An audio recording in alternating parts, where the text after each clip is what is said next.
This is HOA land now. Start that saw. Take it down. Darla Whitaker barked the order from the bed of her cream-colored Lexus SUV, pointing at my 106-year-old pecan tree like it was a weed in her driveway.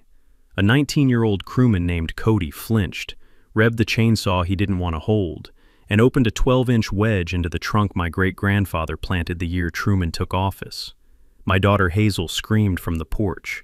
Sap the color of dark honey ran down the bark. Darla did not apologize. She turned to her landscaping foreman and said, "Good, now the maintenance trailer fits." She thought the HOA owned that strip of land. She thought wrong. And 6 weeks later, she was going to hand me a $300,000 check, or watch every Willow Crest homeowner be gated off their own street. What would you have done in my place? Where are you watching from tonight? The land was my father's land before it was mine, and his father's before that. 14 acres of Central Texas caliche, cedar, and pecan trees, tucked against the eastern fence line of a new subdivision called Willow Crest Estates. My name is Elliot Brooks. I'm a licensed professional land surveyor, third generation, and for 22 years, I've made a living finding the exact place where one human being's ground stops and another's begins. My wife Laurel passed 3 Aprils ago, ovarian, quick, but not quick enough. She left me a 12-year-old named Hazel, a collection of handwritten seed envelopes, and a habit of saying yes to things she shouldn't have. The day after her funeral, I drove Hazel out to the back pecan grove and told her, "This is ours forever. Nobody takes it from us." She nodded the way kids nod when they don't believe you yet. Willow Crest went up 2 years later. 140 beige houses on what used to be the Kimball Cattle Ranch. The HOA formed before the first family moved in. Their president, Darla Whitaker, walked onto my porch in August wearing a cream blazer and a clipboard smile. "Mr. Brooks, we'd love to explore a courtesy corridor," she said, tapping her pen, "for community maintenance staging, very temporary." I told her no, politely. Her smile didn't move. "I think you'll find we already have an easement." I walked her back to my gate and watched her red SUV pull away. That night I pulled the plat from my filing cabinet and confirmed what I already knew. No easement existed. None. Not a word, not a line, not a survey staple. 2 weeks later, I came home from a job in Bastrop to find a trailer on my land. White, 40 feet long, HOA crest stenciled on the side in federal blue.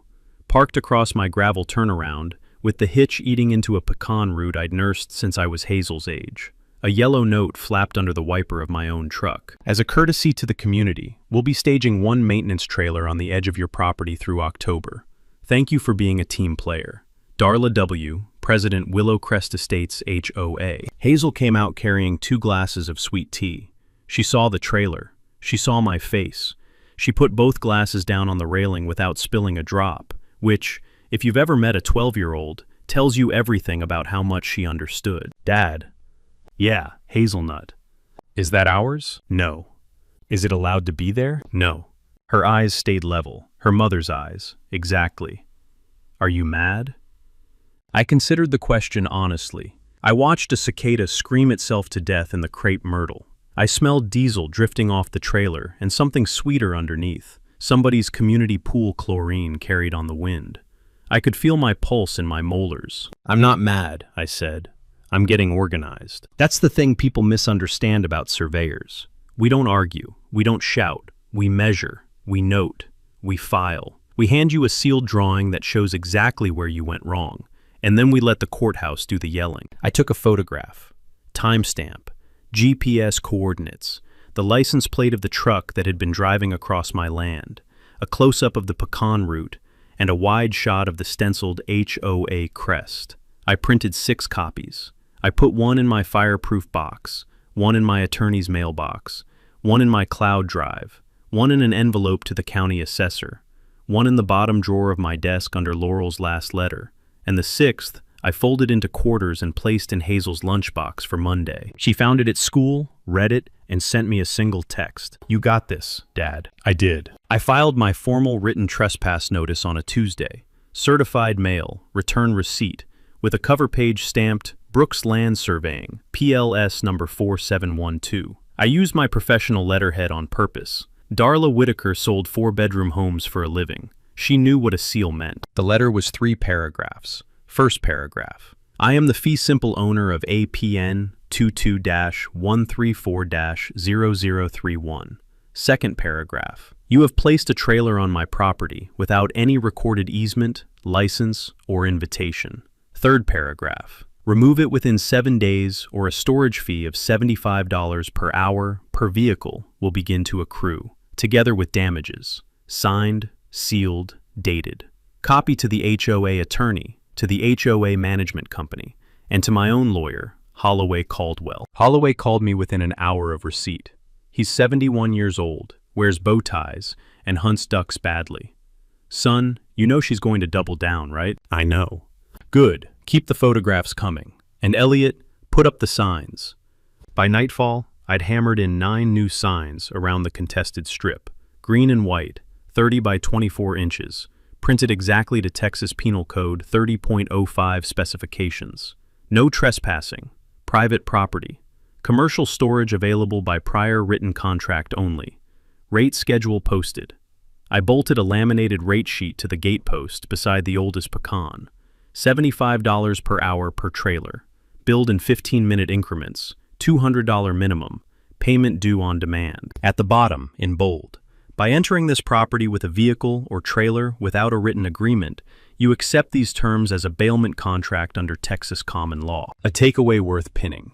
In most states, if you post a rate schedule and a written entry condition clearly, somebody who drives a vehicle past your signs has agreed to your contract the moment their wheels cross the line. Darla read the letter.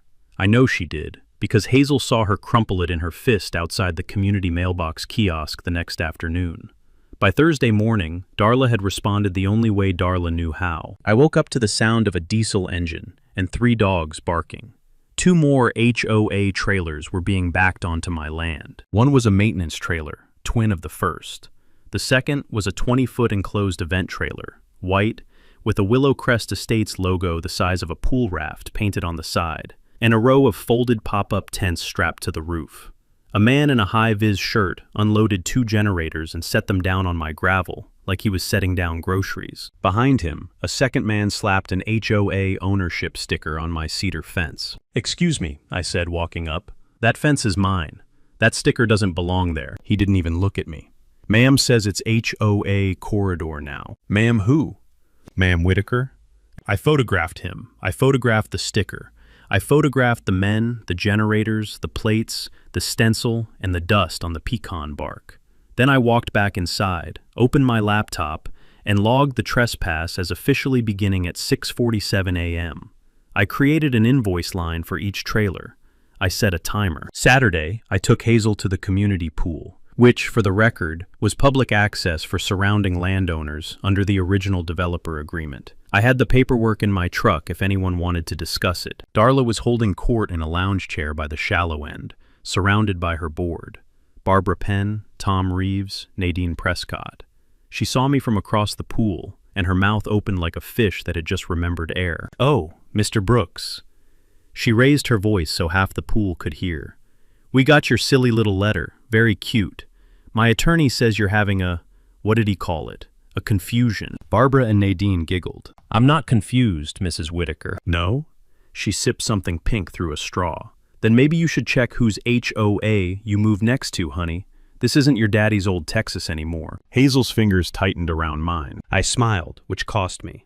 "Y'all have a lovely afternoon." I walked us to the snack bar, bought my kid a rainbow pop, and started trailer number 3's billing clock on my phone while she licked orange off her knuckles. The 3rd Friday of the month is Landscape Day at Willow Crest. A truck rolls in at 7 with 8 uniformed men, 2 zero-turn mowers, and a trailer full of chainsaws. I'd watched them work the subdivision for months. Tidy, mechanical, unthinking.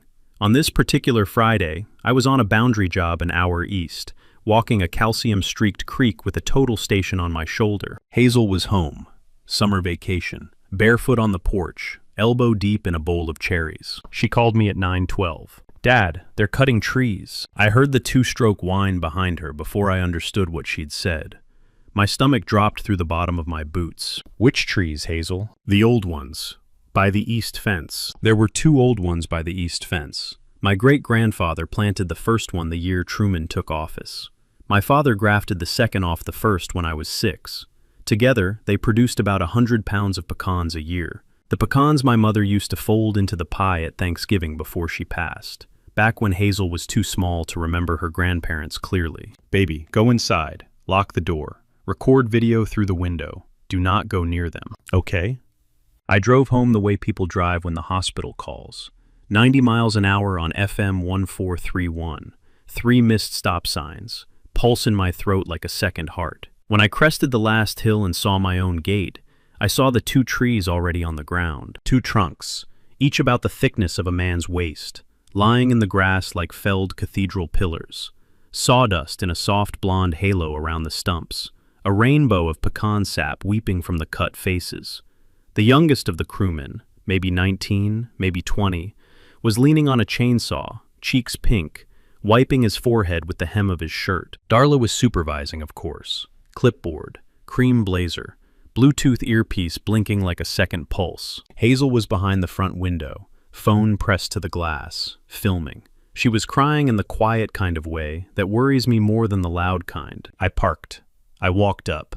I did not raise my voice. Who authorized the removal of those trees, Mrs. Whitaker? Me. They were overhanging community access. It's in the standards. This is not community access. This is my land. Those trees were 106 and 78 years old, respectively.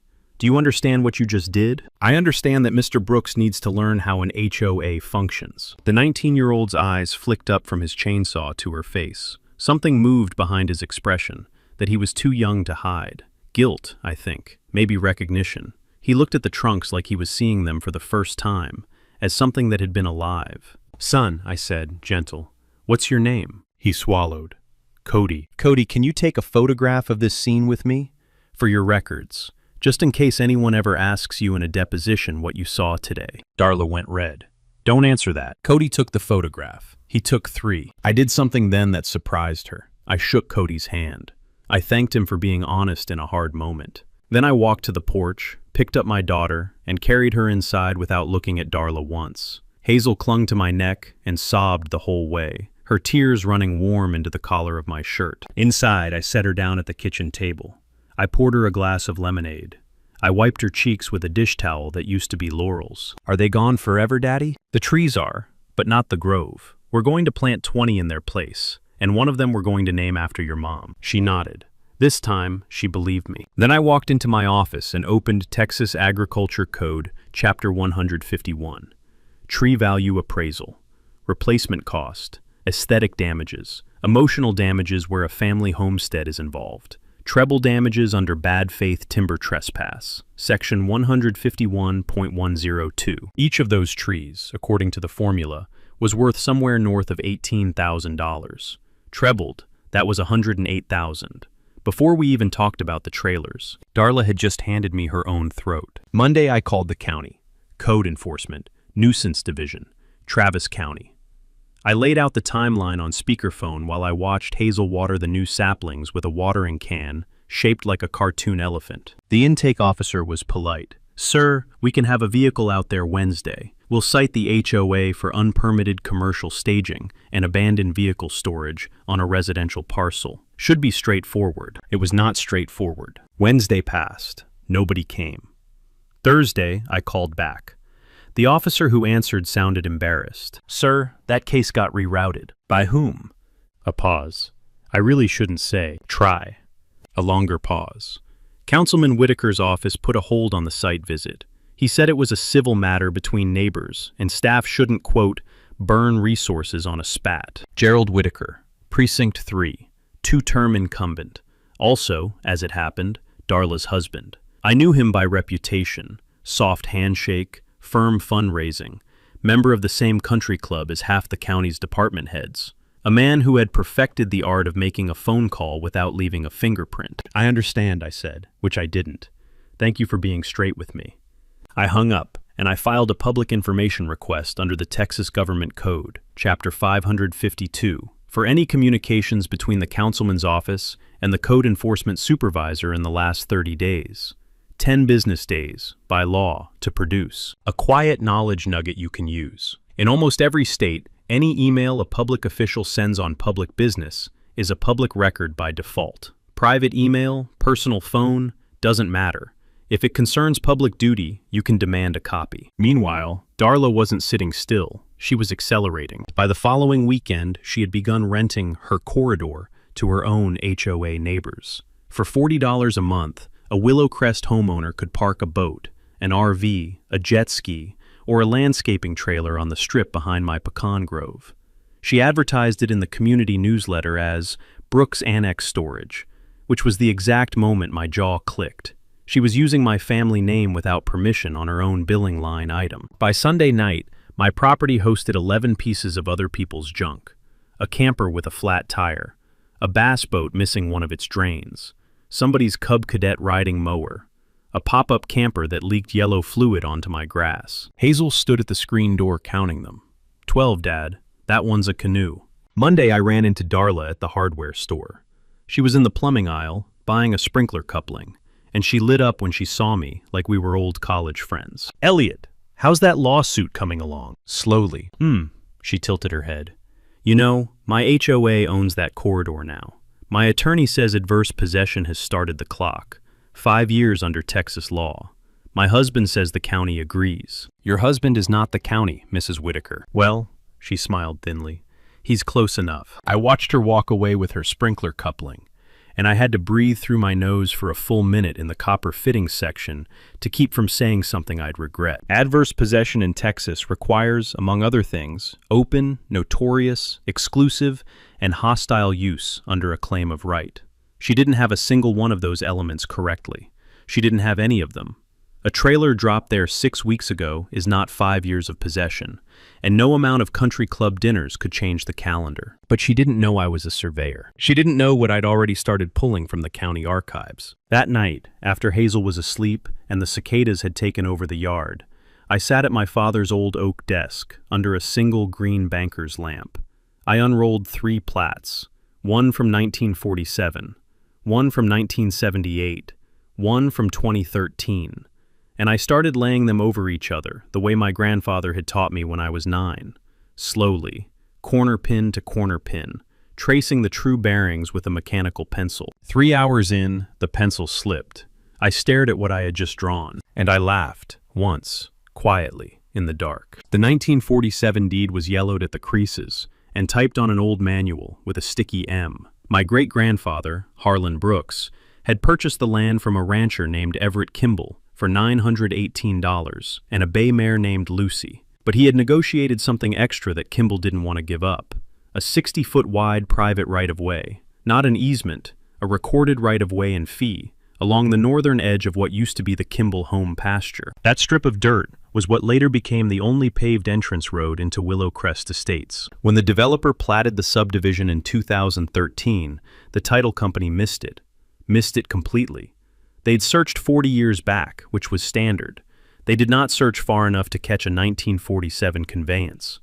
The Willow Crest plat showed the entrance road as common area, dedicated to the HOA, fee simple, except it wasn't theirs. It was mine. Furthermore, the strip where the trailers now sat, the one Darla kept calling the corridor, had a different problem. The 2013 plat showed it as utility easement reserved, but when I pulled the actual easement document, it was signed only by the developer and recorded against the parcel number that did not exist, a clerical error. The parcel identifier on the filing was 6 digits. The correct one was 7. The easement referenced land that, legally, had never been platted. It was a ghost easement, recorded but legally void. I sat back in the banker's lamp glow with my mouth slightly open.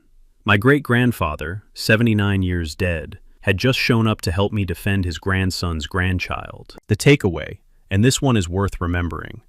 In real estate, an easement or right-of-way that was properly recorded by your ancestor can stay enforceable for 100 years. Even when the newer subdivision forgets it exists. You don't lose rights because somebody else forgot to look. At 6 in the morning, I called Holloway Caldwell and read him the 1947 description over the phone. There was a long silence, then a slow, dry laugh. Son, Mrs. Whitaker's HOA is parking trailers on land they don't own, and every single one of her homeowners drives in and out over a private corridor she doesn't own either. That corridor is yours to gate, if you chose to. Tomorrow, if you chose to. I know. What do you want to do with this? I thought about Hazel, about the pecan trunks in the grass, about Darla's pink drink at the pool, about the cub cadet leaking oil onto Laurel's irises. "I want to do it right," I said. "I want to do it legally, cleanly, and in public. And I want her to pay every cent." Attaboy. Holloway laughed the kind of laugh old attorneys laugh when they smell a career case. "Give me 3 days. I'll have the pleadings ready." I hung up. I stepped outside. The Texas sky was pink along the eastern horizon, and a mockingbird was running through its entire repertoire on the roof of the second-generation pecan stump. For the first time in 3 weeks, I exhaled all the way. The next 72 hours, I moved with the calm of a man who had been handed the exact tools his trade had prepared him to use. Monday, I filed Brooks Storage and Stewardship LLC with the Texas Secretary of State, paid the $300 fee, and registered a DBA. By Monday afternoon, I had a certificate of formation taped to my refrigerator next to Hazel's last math quiz. Tuesday, I pulled a commercial use permit through the county planning department, filed under outdoor vehicle storage, residential compatible. The clerk, Margaret Doyle, took my paperwork, noticed the names involved, and held eye contact for one long professional second. "You'll want this process today, I expect, Mr. Brooks. If it's not too much trouble, Mrs. Doyle." "It's not." A pause. "My nephew works that landscape crew. He told me what happened with your pecan trees. You just got expedited service. Sometimes the quiet decency of ordinary people does more work than the law." Wednesday morning, I bolted a commercial-grade ANPR camera, automatic number plate recognition, to a pole above my gatepost and a second one above the rear of the storage strip. Every vehicle that crossed onto my land from now on would be time-stamped, plate captured, stored in a cloud log, and billed automatically at $75 an hour per foot of trailer length, with a $200 minimum and a service fee. I had signs reprinted at a professional shop. 36 inches by 48, matte reflective vinyl, compliant with Texas Penal Code 30.05 and Texas Property Code Chapter 59, posted every 50 feet around the contested strip. I added a new sign at the entrance gate to my right-of-way corridor, the one the HOA's road crossed, that read simply, "Private road, access by permission, permission revocable in writing." That last sign is the one that, later, made Darla scream. Thursday, I drove to an old neighbor's cattle gate 3 miles south. Ray Ashford, 78, leathery, widowed, and explained what was happening. Ray had known my father. Ray also had 4 cousins on the county road commission. By Thursday evening, I had quiet promises from 3 of them that when I filed my emergency quiet title action, it would not get misrouted. Friday, I recorded a perpetual conservation easement on 50 acres of my pecan grove with a regional land trust. The easement locked my land against development forever, and it had a second, quieter purpose. It created a third-party legal interest in every square inch of my property. From the moment it recorded, nobody, not Darla, not the HOA, not a future bad faith buyer, could claim adverse possession or common area creep on my family's ground, ever again. The knowledge nugget worth writing down. A conservation easement is a gift, a tax deduction, and a shield all at once. Done correctly, it outlives the owner and outlives the threat. Saturday, I filed a title insurance claim against the HOA's developer-era title company, demanding indemnity for the ghost easement they'd missed in 2013. Their general counsel called me on Saturday evening. By Sunday lunch, they had agreed, in writing, to formally renounce the corridor easement and pay my legal costs. Sunday night, I met Sergeant Galloway of the Texas Rangers at a diner in Lampasas. We'd known each other 9 years, since I'd helped his brother settle a fence dispute with a bad developer. He listened, he took notes, he sipped black coffee. At the end of my story, he said, "Elliot, when y'all do the reveal, you call me. I'll be there in uniform." Monday morning, Holloway Caldwell filed everything at once. A trespass action, a tree damage action under Chapter 151, a quiet title action on the corridor, a declaratory judgment on the 1947 right-of-way, a formal notice of commercial storage contract acceptance, mailed certified to the HOA and each of its board members individually, Barbara Penn, Tom Reeves, Nadine Prescott, and Darla Whitaker, with the exact total to date at the bottom, $46,725 and climbing. I set the hearing date for 3 weeks out. Public docket, open to the community. Then I did one more thing. I drafted, signed, notarized, and filed the legal notice required under Texas law to close a private right-of-way to public use. Effective noon on the day of the hearing. I put Hazel to bed that night and stood in the hallway listening to her breathe.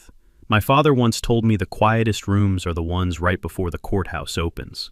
He wasn't wrong. Something in Darla's animal brain must have sensed the weather changing. She didn't know what had been filed at the courthouse yet. The clerk's office does not broadcast pleadings, but she could feel the air pressure drop. She responded the only way she knew how, which was to double her stake at the exact wrong table. On a Thursday afternoon, while Hazel was at summer camp practicing her backstroke, I came home to find a fifth trailer on my land.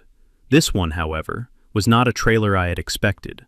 It was the HOA's holiday storage trailer, 42 feet long, painted with a cartoon reindeer, and stuffed to the gills with Christmas decorations, generators, a 10-foot inflatable snowman, 3 life-size plastic angels with cracked halos, and, inexplicably, a crate of unopened pool chemicals labeled "Do Not Mix." There was also a fresh HOA crest stenciled on my gatepost. I stood in the dust and laughed once, short, dry, unamused. Then I walked inside, fired up the ANPR software, and confirmed the timestamp of the trailer's entry, 1:47 p.m. I started a new billing line. I took 14 photographs. I printed all 14. Then I called Holloway Caldwell. "She's escalating," I said. "Good," he said. "Every one of these moves is a fact the judge gets to hear. Keep logging." Later, I learned what Darla was doing in the background.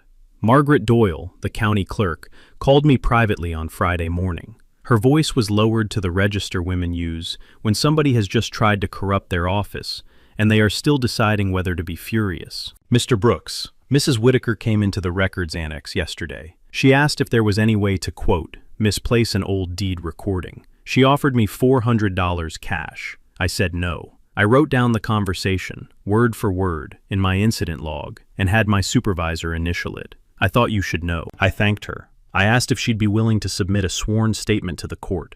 She said she already had one printing. The takeaway you should save. Attempting to bribe a public records clerk is a separate crime under Texas Penal Code Chapter 36. A Karen who does it for $40 or $400 is the same class of felon as a Karen who tries to do it for $4 million. She just has worse margin.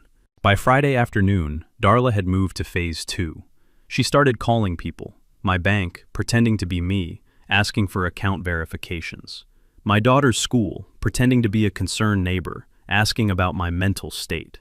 My own clients, asking whether they were aware their surveyor had recently become, quote, litigious and unreliable. 2 of those clients called me directly. Both told Darla where to stick it, in their own words. My bank flagged the social engineering attempt and alerted the fraud division. I filed a report with the FBI's Internet Crime Center for wire fraud attempts on a federally insured institution. That federal hook was one I added on purpose. Cases move differently when there is a federal thread running through them. By Saturday, Darla was live streaming pool parties on the Willow Crest Community Facebook group.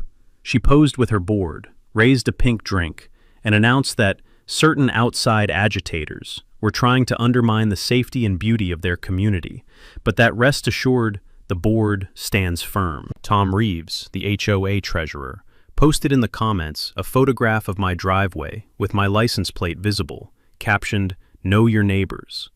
I took a screenshot. I added it to Holloway's file. At 7 that night, I sat on the porch with Hazel and a bowl of cold watermelon. The first cricket of the evening started up in the fence line. A slow breeze carried the smell of cut hay off Ray Ashford's pasture. Hazel leaned her head against my shoulder. "Dad, are you scared?" "No, Hazelnut." "Why not?" "Because she's doing all my work for me." She chewed a piece of watermelon and watched the pink sky bruise toward purple. "Good," she said.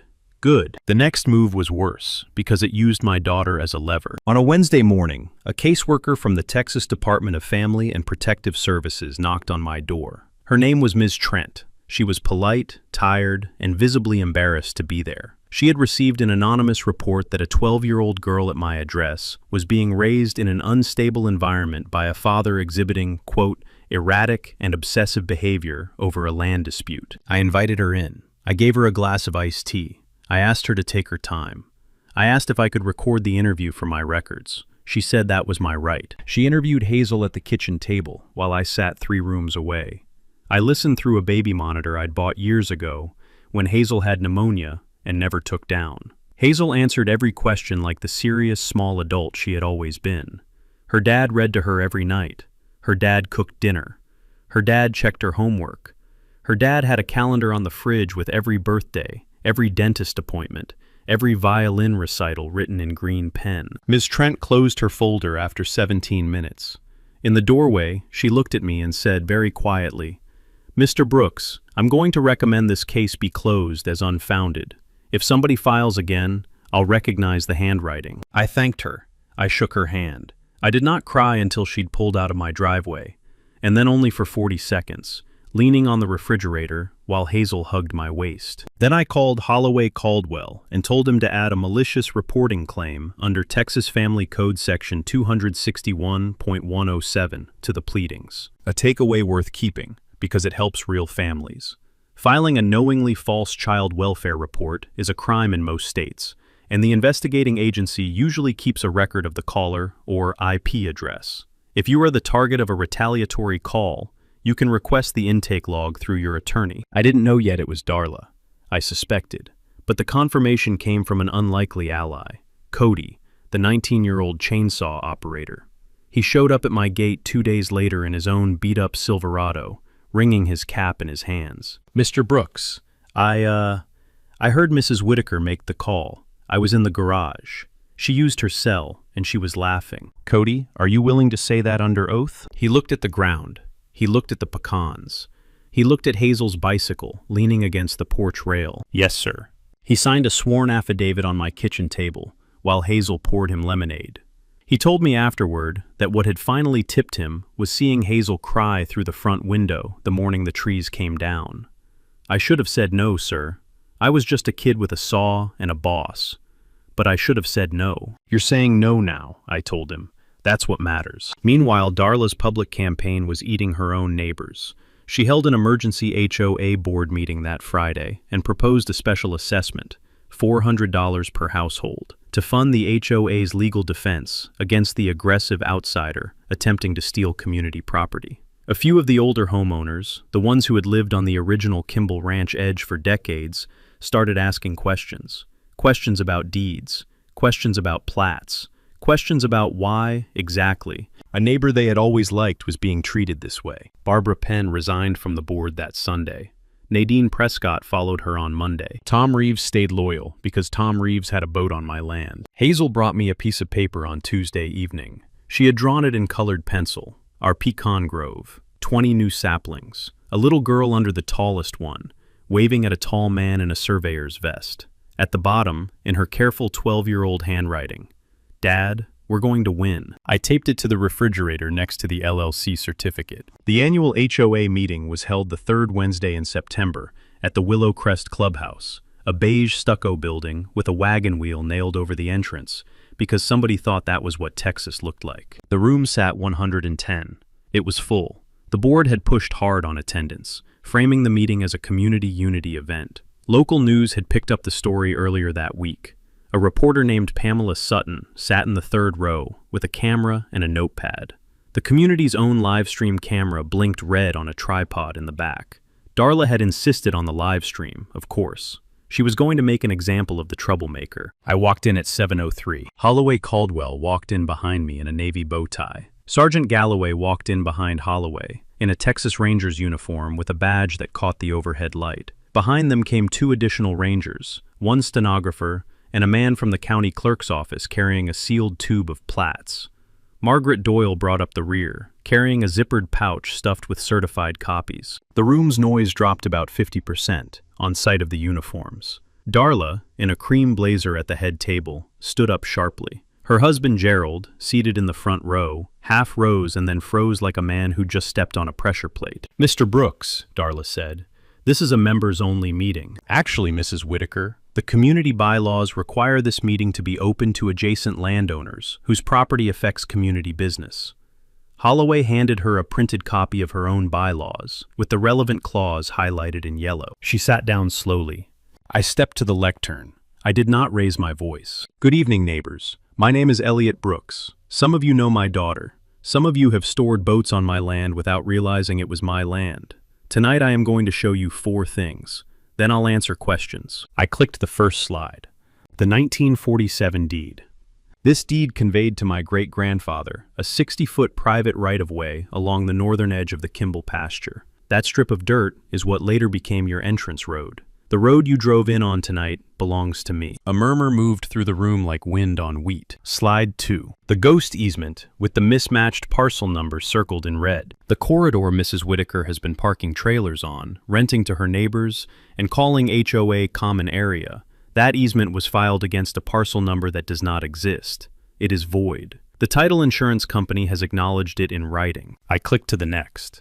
A satellite photograph overlaid with my property lines, the trailers, the tree stumps, and a scrolling timestamp. Slide 3. Between August 12th and today, your HOA trailers have occupied my private property for 2,718 hours. 2 heritage pecan trees, valued at $18,400 apiece, were unlawfully felled. Under Texas Agriculture Code 151.102, that damage trebles. Slide 4. An itemized invoice, totals in bold. Storage fees, $203,850. Tree damages trebled, $110,430. Incidental damages, $12,000. Sworn affidavit of retaliatory CPS report, referred to the district attorney. Grand total billed to the HOA, $326,280. Darla made a sound, somewhere between a laugh and a wounded sheep. And the last item, I said. A notice, effective tomorrow at 12 noon. The private right-of-way across the northern strip of my land is closed to public vehicle traffic.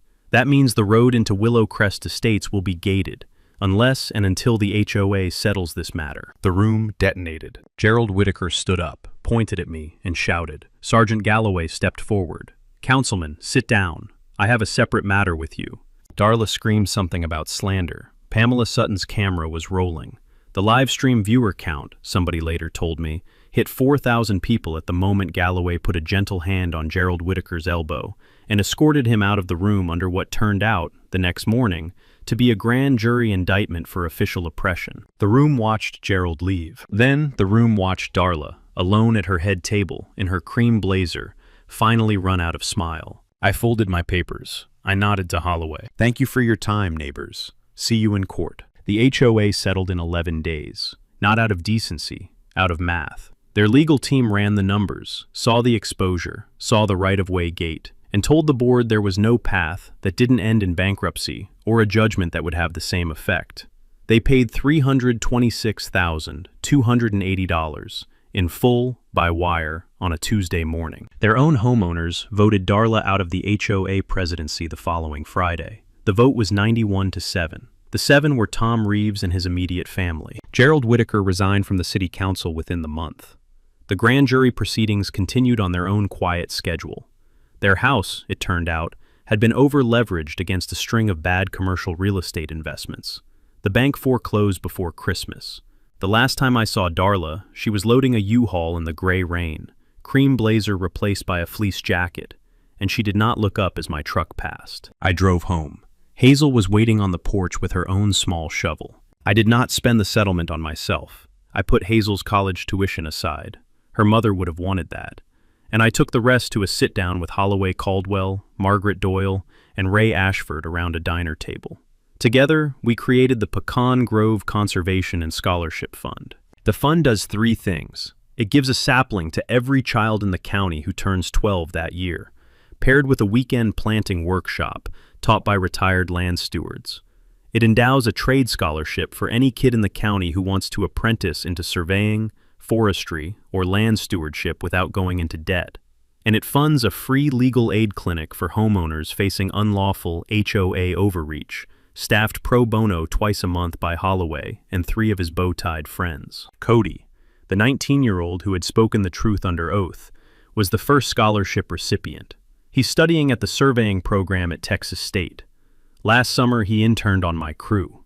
He is, I will say without exaggeration, the best young rodman I have trained in 15 years. We planted 20 new pecan saplings in the gap where the old trees had stood. Hazel named one of them Laurel. She waters it every Sunday with a watering can shaped like a cartoon elephant. The sapling is now taller than she is. By the time she graduates high school, it will be taller than me. The community healed slowly. Willow Crest elected a new board. Barbara Penn came back and apologized to me in person at the feed store, holding a tin of her homemade pecan brittle. The HOA's trailers were sold at auction. The corridor was gated. The private road reopened, under a written license agreement that pays $12 a month per household, a rate I deliberately set low, because I was never in this for rent. On Thanksgiving, I fed Hazel pecan pie, made with pecans from the new sapling's first harvest. 3 handfuls, barely enough to fill a pie crust, but enough. Ray Ashford sat at our table. Holloway sat at our table.